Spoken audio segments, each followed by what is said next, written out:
একটা ছোট গ্রামে নদীর ধারে কুড়ে ঘরের জানালায় বসে থাকে একটা মেয়ে, মিতু।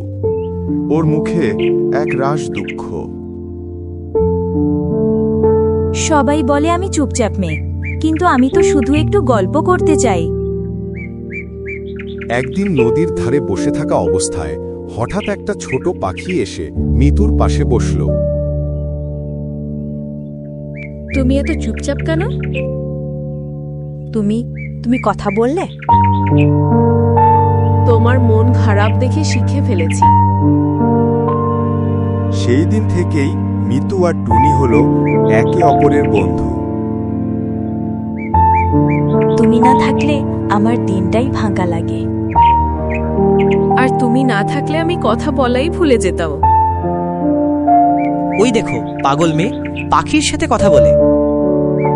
ওরা বুঝবে একদিন ভালোবাসা হাসির বিষয় নয়।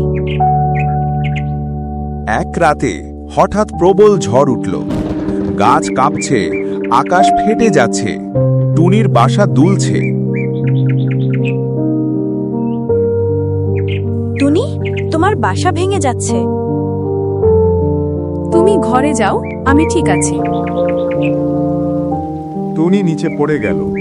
মিতু ছুটে বেরিয়ে গেল বৃষ্টিতে। টুনি, কোথায় টুনি? অবশেষে ও টুনিকে খুঁজে পেল, ডানা ভাঙা, নিঃশব্দ। না, আমি তোমাকে বাঁচাবো। আমি আছি তোমার পাশে।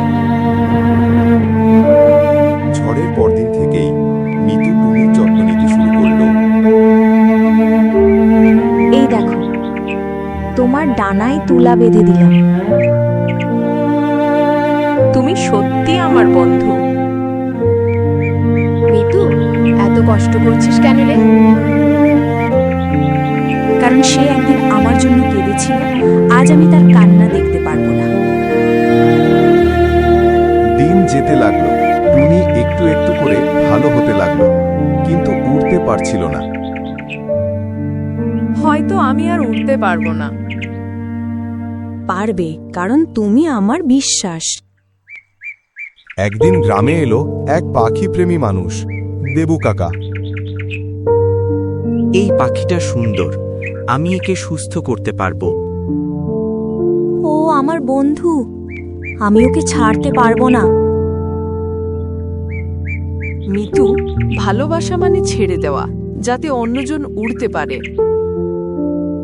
মিতু, ভালোবাসা মানে ছেড়ে দেওয়া, যাতে অন্যজন উড়তে পারে। মিতু নিজের হাতে টুনিকে ছেড়ে দিল। টুনি উড়ে গেল দূর আকাশে। আমি ফিরে আসব। 1 বছর পর বসন্তের সকাল। মিতু বড় হয়েছে, স্কুলে যায়, কিন্তু টুনিকে ভুলতে পারেনি। আজ আকাশটা টুনির মতো লাগছে। কে ওখানে? আমি তোমার টুনি। তুমি ফিরে এসেছো। বন্ধুত্ব কখনো হারায় না, শুধু একটু সময় নেয়।